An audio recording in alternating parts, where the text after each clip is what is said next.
Hi guys, hi guys.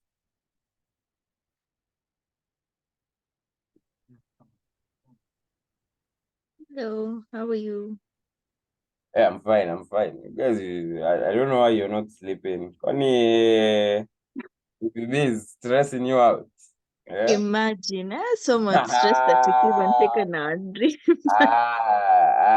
The bird. The bird should not scare you. You guys are well Mm. read. Well read in him. Mm.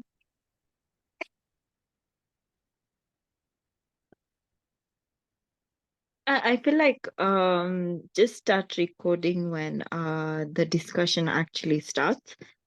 Yeah, I don't want people to eavesdrop on our affair. conversation. Hey, you see, you're smart.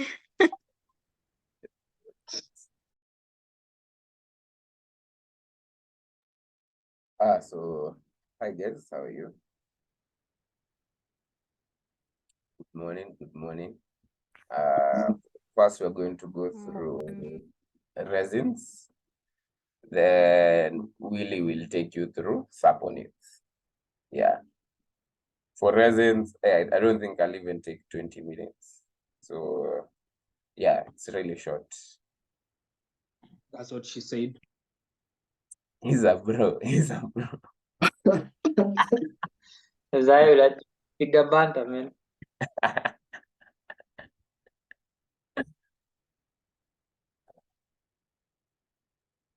So, first, yeah, this is what the resins look like. Okay. This is what the resins look like. And from what we've already done from gums, you can see there is kind of some resemblance to gums, right? But the difference between the two, resins and gums, is majorly on the chemistry aspect, in that resins are majorly composed of terpenes or terpenoids, but gums, remember gums, we did them yesterday. Gums tuliona, they contain glycosides or polysaccharides. Yeah. So resins, we don't see resins having polysaccharides, but gums have polysaccharides. But otherwise, you can see they're almost similar. They're almost similar. So going to the yeah. So resins. Just starting with that definition, but at least we've seen what they look like. But they are amorphous products of complex chemical nature, but they're either transparent or translucent, solid, semi-solid, or liquid substances. They contain a large number of carbon atoms. They are hard. Electrically, they do not conduct electricity, and they are combustible masses. We'll see even one of the ways of extracting a resin from the plant is heating, as you can see here. Yeah. So electrically neutral, but combustible. Then also they are semi-solids or solids or liquids. That's why we say they are amorphous here. You know, they can exist from liquid to solid and somewhere in between. Then even from the photo here, we can guess that these resins will be heavier than water. They are heavier than water. Yeah, heavier than water. And then they are insoluble in water. Why? Remember we said they are mostly made up of terpenes or terpenoids. And we know terpenoids is that 5 carbon, right, with a double bond. So that means it won't be soluble in water. It's a hydrophobic stuff, but it will be soluble in this non-polar organic solvents or inorganic solvents. Anything that is insoluble in water, you expect it to be soluble in organic solvents. Yeah. So how are they produced? From the photo, we saw they are produced kind of the same way like gums, as a viscous liquid. Their major ingredient is terpenes. That's their major ingredient, terpenes, right? And terpenes, if we can remember, I don't know if you did it the other day, terpenes are made from the mevalonate pathway. They're made from the mevalonate pathway. So you can say resins are products of that pathway because they are made from terpenes. Yeah. Classification here, I'll just dwell on this, the first three, because it's the one I've seen being mentioned a lot in most cases. And we have the gum resins. Gum resins, this one simply is just a mixture of the resin and the gum. Mixture of the resin and the gum. Then when we go to oleoresins, now it's a mixture of essential oil and the resin. See, oleo is essential oil plus the resin. Gum resin, we've just even from the name, it's a mixture of gum and resin. Then oleogum resin, we have an essential oil, a gum, and a resin. We will look at extraction. Then the other thing we look at is what purpose they serve in to us and also to the plants. So to us, we've seen how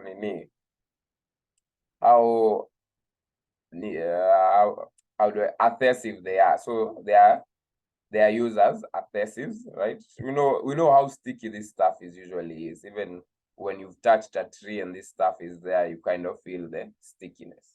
So they are used as adhesives. They also deter animals from eating the leaves because of that stuff, the resins they deter. Then they can also be used as antiseptic agents, and they possess a number of properties. We'll mention only two or three. The first one is ginger. Ginger, please remember the name. Remember the scientific name, Zingiber officinale, because this one is commonly tested. Just this name, not even much about it. Zingiber officinale. So for ginger, it does contain some amount of resins, and it's used as a carminative, and it's also used for nausea, to reduce nausea, even for motion sickness. Okay, I don't know if this is a typo, but majorly ginger is used for morning sickness. For the pregnant, is use of ginger containing foods. It reduces that morning sickness. If that doesn't work, that's when you move to the drugs. So the other stuff that contains resins are the capsicum, right? Someone had a question, Anna? No, Sophia?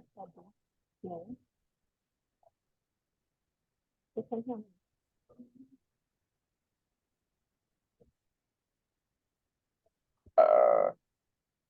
I can't hear you.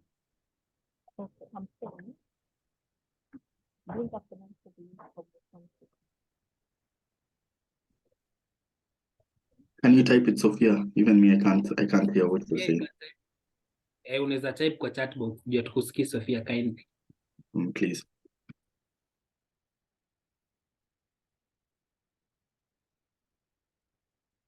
So while she's typing, we've gone to the hoho.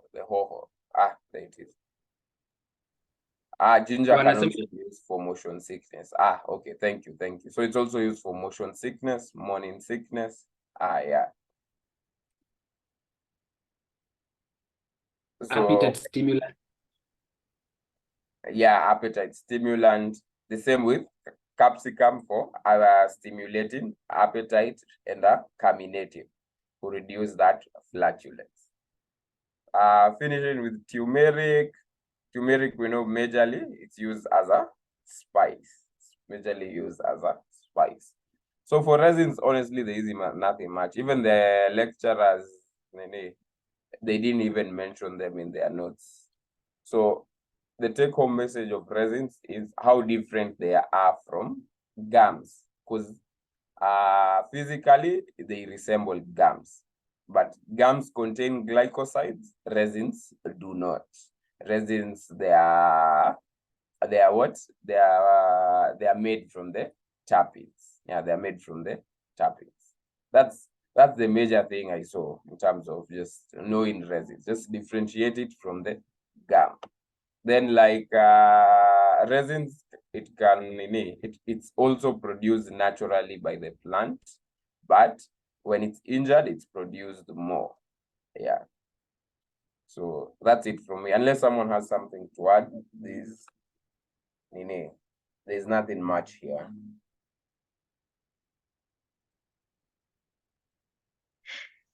Guys, in addition for the ginger, guys usually use it for curing sore throat in dawas as well. Yeah. Mm. True. Hata Sofia ameongeza hapo motion sickness hapo kwa Yeah, chat. motion sickness. Yeah.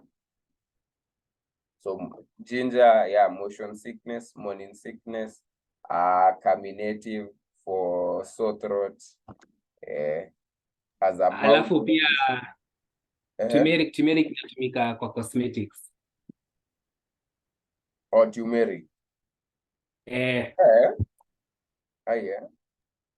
Na inatumika I think kama exfoliant. And also a remedy for flu mixed with milk, turmeric. Nice. Yeah. Yeah, nice. Yeah, otherwise, resins, that is it. You can feel confident that you know resins. Let me stop sharing. Willie, you'll give us till 10:30. Because we just started, I think we as well just do continue. Mine is just 20 minutes, yeah, and then we call it a day. Nice. Yeah, hakuna haja ya break sahi. Excuse me. Yeah, Meshamaliza resin? Kwa nini? Okay, sawa. Sema tu, of sema hiyo Jasmila. jina. Sema hiyo jina Jasmila. Sema. Kwa nini? Resin. Ati kwa nini? Sijasema kitu.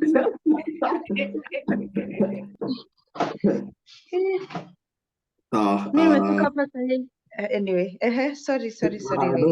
No, maliza. We have a few minutes to go. Kuna sema umefika sahi. Basically No, what nimeangalia tu guys alikuwa anasema like hizo resins sijui gum sijui olio what and then nimetoka kidogo nimerudi na kuta ameshamaliza. But you haven't missed anything. There were just a few pointers which Gas has shared.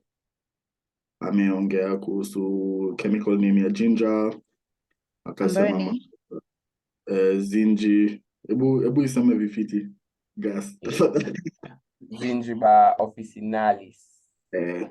Gingiber officinalis, Alafu akasema the main thing is to differentiate the resins from the gums, in that resins contain terpenes, and gum ziko na hizo masugars, si ndio?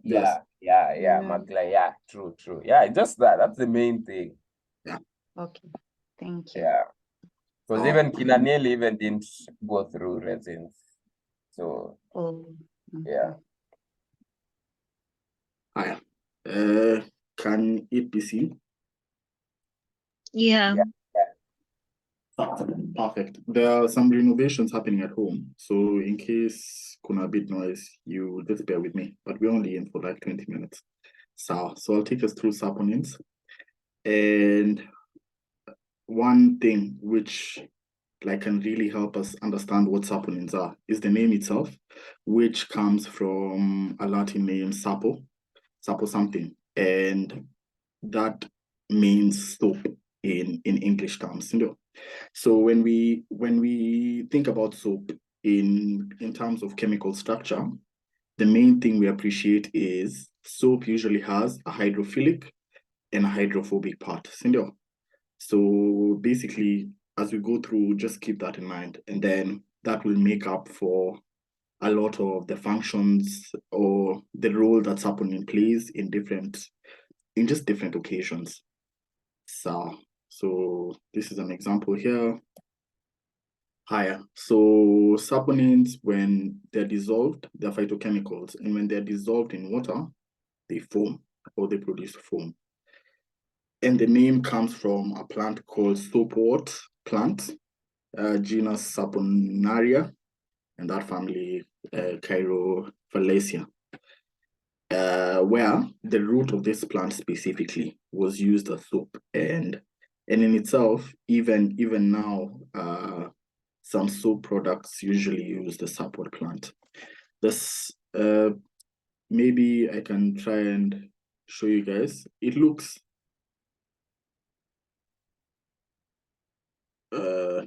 the plant itself. Can you see my Google? Unaweza Am I just seeing?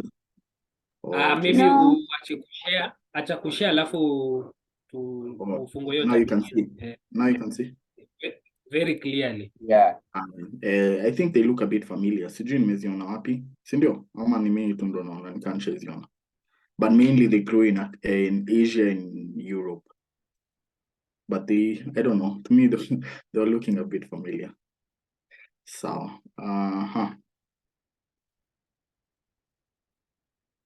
So essentially, when we say that a molecule has a hydrophilic and hydrophobic, we mean that one is water-loving and the other is fat-loving. Sindio? So essentially, what it does is, for it to cause the foam to be produced, it reduces the surface tension of the water. And the molecules themselves form a micelle when they're within water. And we know that the structures of micelles themselves, the outside is hydrophilic and the inside is hydrophobic. So micelles in themselves, it's almost like the water is protecting the hydrophobic part inside, So your hydrophilic part is interacting with the water which is outside, and the lipophilic part is inside the micelle. So it's like it's being protected almost. And that's why they are able to dissolve grease and oils, because when these micelles are formed, the grease and the oils are within the micelles, and the outside is the hydrophobic part of our compound. Our hydrophilic part of our compound is intact with the water. So it's almost like they're dissolving. Yeah. So the one thing I'd really like us to appreciate is saponins are glycosides, and the sugar part comprises of the hydrophilic end. So saponins are made up of steroids, which are bound, they're made up of compounds which are bound to sugar parts. So we have two types. I hope they'll be shown here. Yeah, the steroidal saponins and the tritapenoid saponins. So characteristically, we know the tritapenoids have 5. Sindo. Higher. So both of these have a glycosidic linkage, usually at carbon 3, and usually a common biosynthetic origin of them via the mevalonic acidic pathway. So I think one thing we can really appreciate is, in itself, the mevalonic pathway, just because like we're reading for exams, we remember that this mevalonic acid pathway is mainly used for cholesterol formation. And even in our bodies, we have this pathway, sindio? And the main step usually within this pathway for our bodies is HMG-CoA to mevalonic acid in the presence of HMG-CoA reductase. And that's what our statins usually inhibit. That's the enzyme that our statins usually inhibit. So Okay, so on our left, we have our steroidal, and on our right, we have our terpenoid, sindio, saponins. So, just generally, can I don't know, I'm not, Willy, niambie. ati umesema on our left, We have our steroidal saponins. left. Oh, no, sorry. We have our terpenoid, and then Oh, on our right, yeah. yeah, sorry. Yeah, so when we look at these structures generally, our carbon 3, you can see my cursor where there's a 3. Sindio? It's there. Yeah, we can see your cursor. Eh, tunaona. Yeah, so that's where the glycosidic linkage or the linkage to the sugar usually occurs. Yeah, I think prior to making the exams online, there were a lot of questions of how to draw the steroidal, cholesterol, whatever. So maybe during your free times, you guys can try and like draw one and then number it to, just to be safe. So most carbohydrates in saponins are hexoses, so that's glucose and galactose, 6-deoxyhexoses, that's rhamnose, pentoses, that's arabinose and xylose, uronic acid, or glucuronic acid, and carbohydrates with amino functionality like glucosamine. So our steroidal saponins mainly found in monocotyledons, and the terpenoid saponins usually in mainly in cultivated crops, and the steroidals mainly in wild plants used as herbs. So that's crucial. Remember, terpenoid, cultivated crops, steroidal saponins, wild plants. So, however, there are usually some unusual classifications, like the ginsenosides in ginseng. They're usually grouped with terpenoid saponins, even though they have a steroidal structure. Steroidal saponins typically contain an extra furan and pyran heterocyclic rings, which is not a feature of the ginsenosides. So if furan and pyran heterocyclic, I think we can appreciate it here. You guys can see it, Sindo? Yeah. Yeah, so that's usually in steroidal, and in this case, the ginsenosides is or hazina the furan or the pyre. Sorry, yeah, hazina your furan or pyran heterocyclic rings. So saponins, we have them generally in foods and beverages such as oats, spinach, asparagus, soybeans, and other legumes such as peanuts, tea, and beer. In food legumes, we have them especially in beans, having varying degrees of hemolytic and foam-producing activity. So basically, we know that hemolysis means the destruction of red blood cells, yeah? And what usually happens is we've said that these saponins have a hydrophobic and a hydrophilic part. And essentially, the hydrophobic part usually interacts with the sterols of the membrane of the red blood cells. I'll repeat that.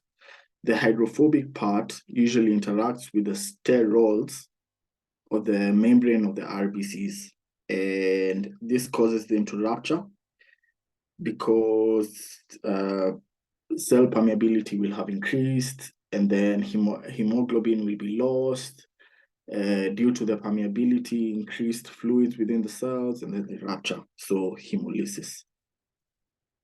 Higher.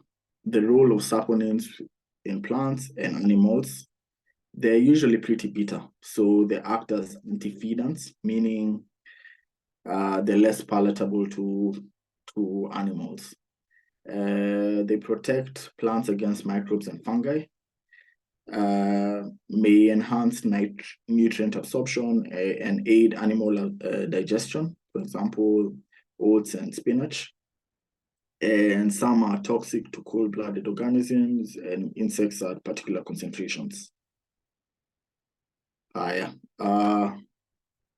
So we say that they're bitter tasting, act as surfactants, which can increase the foaming activity in aqueous solutions. These are physiochemical properties, form complexes with proteins and lipids, possess hemolytic activity. I think we need to also appreciate that they're destroyed by heat, only absorbed in small amounts, and the effect is restricted in the intestinal tract, and can form complexes with zinc and iron, therefore limiting the absorption. They have some health promoting effects such as the anti-carcinogenic, antimicrobial, cholesterol decreasing, immune modulating, and anti-inflammatory. So what I found is, in terms of this cholesterol decreasing, they reduce cholesterol absorption in the body, and they also reduce plasma cholesterol levels. And this is based on experimental tests. Like, I was just looking through clinical studies and stuff. And within the animals, it was found that they lowered plasma cholesterol levels. In terms of being anti-inflammatory, what I found is they usually induce anti-inflammatory Th2 immunities. So anti-inflammatory Th2, and then I'm sure we'll look at that whole process later, but that's the mechanism of action regarding those two things. We say they're highly toxic because of the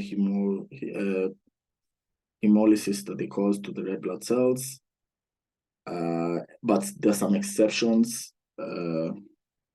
such as the glycyrrhizin, which is a tratapine saponin, and diosgenin from Dioscorea or yam.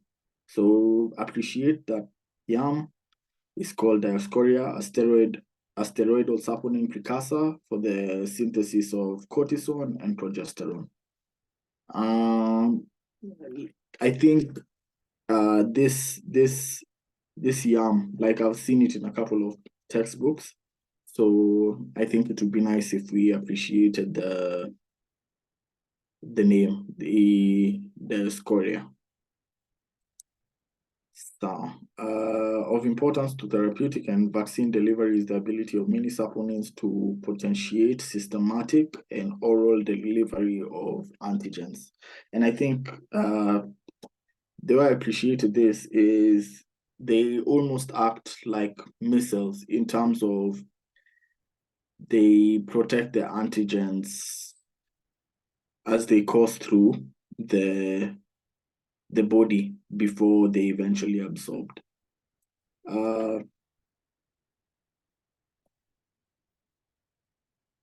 So most saponins which readily dissolve in water are poisonous to fish and have been used by indigenous people for fishing.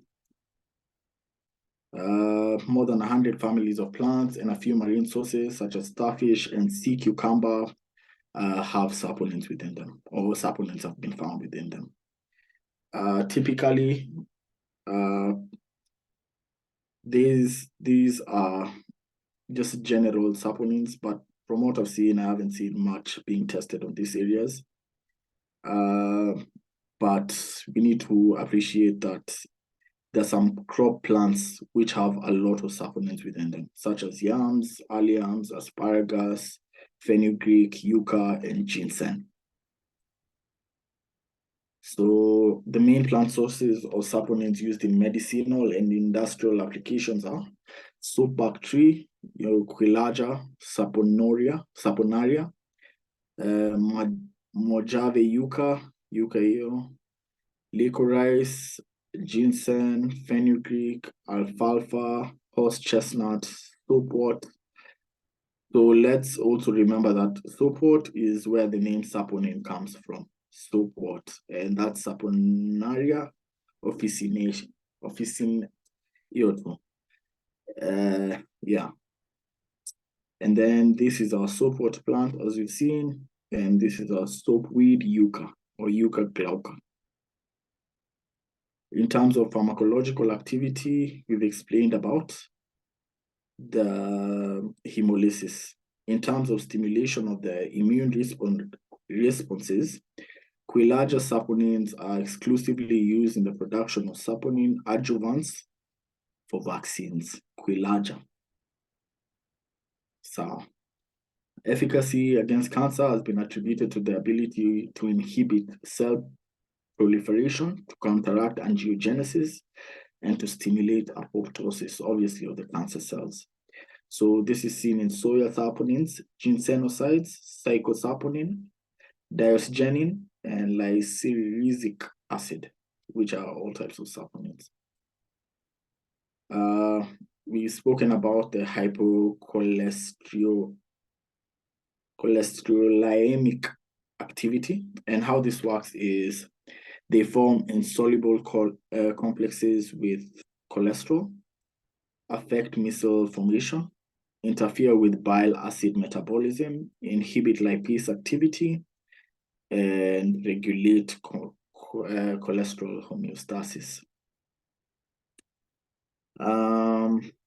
Animal diet containing purified saponins or concentrated saponin extract. We have digitonin, saponin from Digitalis purpurea, cyclosaponin, saponin from that word, and related plants, and saponins from saponaria, soya, chickpea, yucca, alfalfa, fenugreek, quillager, gypsophila, and garlic. And they reduce cholesterol levels or cholesterol concentrations within our body, all based on these mechanisms that we've appreciated here. Yeah. So they can also be added to cosmetics, so commercial purposes, for cosmetics as well as food products as emulsifiers and long-lasting foam agents, beer, soft drinks. Because steroidal saponins in yucca exhibit antifungal activities, yucca extract has been added to food as a shelf life extender. In the Japanese market, yucca extract may be also used as natural non-toxic deodorizers, and quillager saponin is mainly utilized as a surfactant. We've talked about them in beverages, food, all because they have emulsifiers and long-lasting foaming agents. We've talked about them used as immune adjuvants, which we said here, quillager saponins.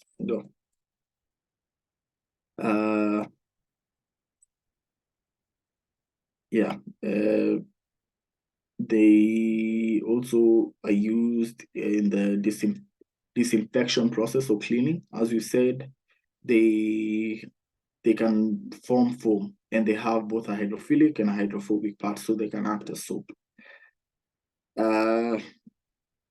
And useful as starting materials for chemical conversion to steroidal drugs. And we've also just talked about like progesterone and cortisone and how they're somewhere within the pathway of their formation. So diosgenin, mainly obtained from the hydrolysis of diosine in tubers of various Dioscorea species, which are labeled below, and their family is there. And it's an important starting material in the synthesis of steroidal hormones. So, as you said here, mainly we use diosgenin. And that's our wild yam, Dioscorea villosa. And how do we test for them? Either we can use a froth test, because we know how soap works. So 1 ml solution of drug in water in a semi-microtubule, shaken well, and later we want to note stable froth. So then we have a saponin glycoside.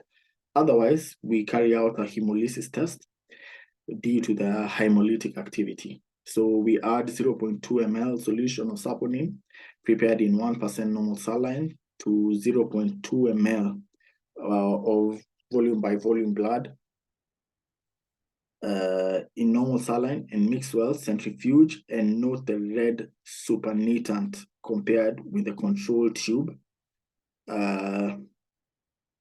containing 0.2 ml of 10% blood in normal saline, diluted with 0.2 ml of normal saline. So basically what we're trying to say here is when the red blood cells are dead, maybe I can do a better job by just searching it here. Give me a sec.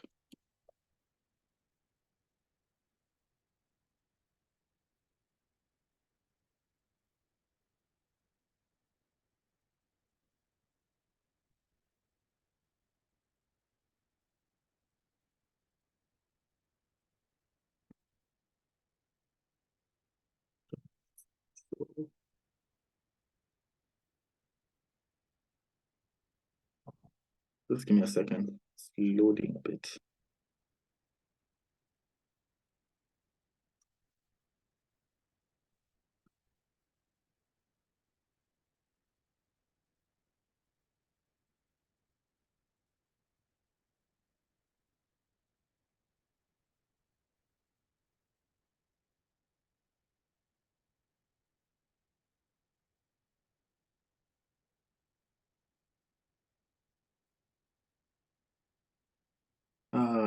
I don't know. I'm not finding a very clear picture. Maybe I'll share it on the group once we're done with this. But essentially, like the red blood cells which are dead will form the top layer of our in our test tube. Yeah. So due to having the red matter at the topmost layer, normally it's usually ucocini. Now we have it at the top. This signifies that the red blood cells within the test were destroyed, meaning saponins were present in our material. So that is saponins. And just the few things that I think we need to appreciate is saponins comes from the plant soapwood plant. Mainly they act like soap, and due to the activity, then they have different pharmacological effects, such as a hemolytic activity, can be used in steroidal formation, can be used in like adjuvants, immune adjuvants to giving vaccines. There we saw the quilaja. In terms of the soapwood, we need to remember that the root of the plant was the one which was used mainly was used as soap in the past. There are two classes, the steroidal and tretepinoid. The ginseng group are usually classified as the tretepinoid, even if they have a steroidal structure, but due to the lack of furan group, they're then put as the tretepinoid. Tretepinoid mainly in cultivated plants, while the steroidal mainly in wild herbs. I think if anyone has a question, please let me know. I hope it was clear. I hope I made it a bit easy to understand, or maybe I was just jumbling my own things and confused everyone. I hope not. No, you did Very good job. Thank you so much, Billy. So thank you, dears. You're welcome. Chairman. Sema. See, I'm done. Amma, is there anything you want me to emphasize on? No. Yeah. That's I think Saponins was not a big topic. Yeah. Yeah. From the past papers, have I, like through this, have I appreciated anything which you've seen? Sijaiona a lot, but based on past papers and nearly, the major thing was saponins know that they cause hemolysis. And number two, what you said about them being the starting material, the steroidal saponins, the starting materials for synthesis of this steroid drugs, kama progestin, testosterone, even prednisolone, any steroid containing drug. Yeah. Otherwise, yeah. Saponins was ilikuwa fiti. So I am grateful for you guys listening to me. I think we'll meet at 7. Yeah, so 7 tunafanya cardiac glycosides. Yeah, cardiac glycosides.